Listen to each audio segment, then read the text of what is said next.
আর এই জিনিসটা দেখে তো বুঝতে পারতেছেন যে কিছু একটা আসতে যাবে, কি আইতেছে একটু কয়ে দেন আপনি, আমি একটু না কই। ওই যে যারা এতদিন শুধু যতদিন গাছ আছে আর কি, দেখেন গাছ আমাদের কত বাঁচানো বাঁচায়, আর আমরা এই গাছ গুছকাইটা ঘরবাড়ি মানে শেষ করে দিলাম। আর একটু বৃষ্টি নাই, এমন একটা অবস্থা, একটু পর পর পানি খাইতেছি, পানি যে শরীর থেকে কই চলে যেতেছে ওইটাই বুঝতে পারতেছি না। আর ফাইনালি আমরা চলে আসছি এরিয়াতে, আর অনেকদিন পর আমাদের সাথে আমাদের বস আমাদের ভিডিওতে, বহুদিন পর আমাদের ভিডিও অনেকদিন পর আসছে। হাইওয়েতে গরমটা বেশি, বাট এটা তো ভিতরের রাস্তা, আশেপাশে গাছপালা আছে, গাছপালার জন্য একটু শরীরটা ঠান্ডা লাগতেছে। আর তাড়াহুড়ায় ওভারব্রিজের নিচ দিয়ে ঢুকছি, আর আজকে হলো শুক্রবার, তো সবাই বাজার টাজার করতে পারিছে। ওই টাইমে তুই মেয়েগুলোকে রেডিং করতি, আড্ডা মারতি, এটা করতি এটা করতি, তোর আমি ভালো মতো আনছি না।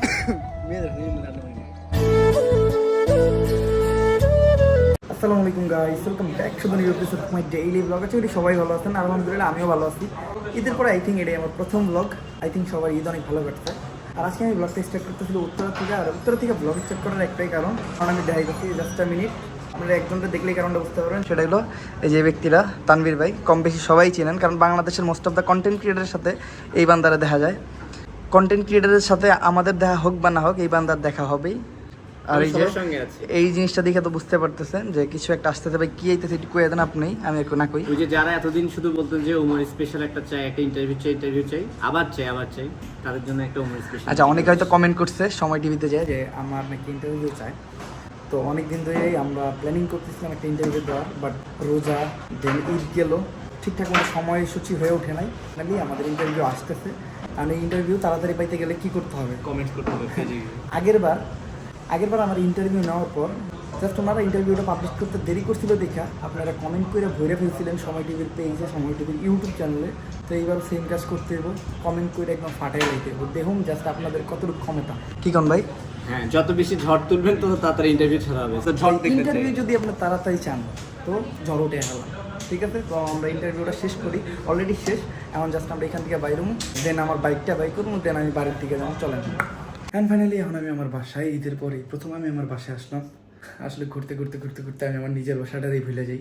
তো এলাকায় আসছি আমি গতকালকে কিছু কাজ ছিল, আমি কাজগুলো শেষ করলাম। গতকালকে ভিডিও ব্লগ কোনোটাই করি নেই, যার জন্য সবার সাথে ঠিকঠাক মতো দেখা হয়নি। আমি গতকালকে জাস্ট রেস্টের উপরে ছিলাম, অ্যান্ড রেস্ট নিয়ে আজকে ব্লগ শুরু করলাম। আর আপনারা তো জানেন সময় টিভির ইন্টারভিউ দিয়ে আসলাম, তো এটার জন্য অপেক্ষায় থাকেন। আই থিঙ্ক 2 থেকে 3 দিনের ভিতরে ওটা পাবলিক হয়ে যাবে, আমি জানি না। ওনারা এডিট করবে, ওনাদের কিছু কাজকর্ম আছে, সব কিছু শেষ করে আপলোড দেবো, দেখার জন্য রেডি হয়ে যান। আর এলাকায় আসছি আমি মূলত আমার মেইন চ্যানেলের শ্যুট নিতে। মেইন চ্যানেলের শ্যুটটা নিয়ে আমি ইন্ডিয়া চলে যাবো, কারণ আমার ভিসার মেয়াদ চলে যেতেছে। এখন যদি আমি ইন্ডিয়াতে না যাই, পরের আমার ভিসা পাইতে কষ্ট হয়ে যাবো, কারণ ভিসাটা একটু স্ট্রং করতে হবে। তো ইন্ডিয়াবাসী আসতেছি আমি, ইন্ডিয়ায় আমার হিউজ সাবস্ক্রাইবার আছে। তো যাই হোক, যারাই আছেন তাদের সাথে দেখা হবে এবার। আর আগে মেইন চ্যানেলের শ্যুটটা নেই, আগামী থেকে মেইন চ্যানেলের শ্যুট, সবার সাথে দেখা সাক্ষাৎ করে সব কিছু ক্লিয়ার করতে হবে। আর আজকে হলো জুম্মার দিন, তো তাড়াতাড়ি যাই, জুম্মার নামাজটা শেষ করে আসি, সময় হয়ে যেতেছে। আইসা দেন বাইক নিয়ে সবার সাথে দেখা করবো। এখানে গেছি আমি আমার বাসা থেকে বেরিয়ে বললাম, আর দেখেন কি পরিমাণ রোদ, এখন যে কি পরিমাণ গরম চলতেছে ওটা তো আপনারা জানেনই। কি খবর বন্ধু, কেমন আছো তুমি?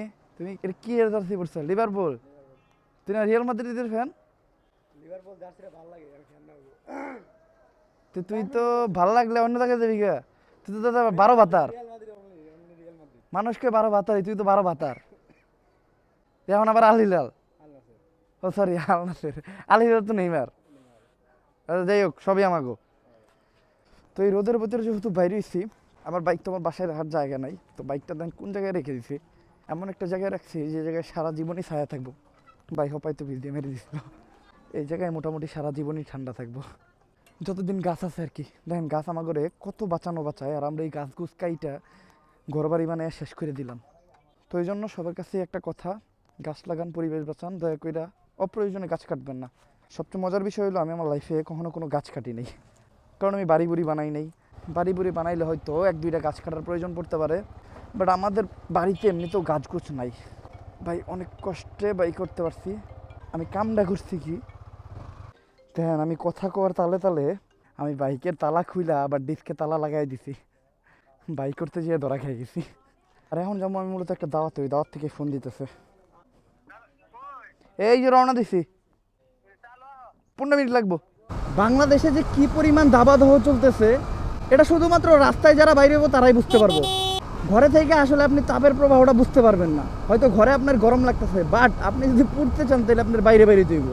আমি যে বাইক চালাইতেছি আমার পায়ে মনে হয় আগুন ধরে আছে, আর আমরা যে নিউজে দেখি যে পিচগুলা পুইরা গইলা যেতেছে, এটা কিন্তু আমাদের এদিকে হইছে।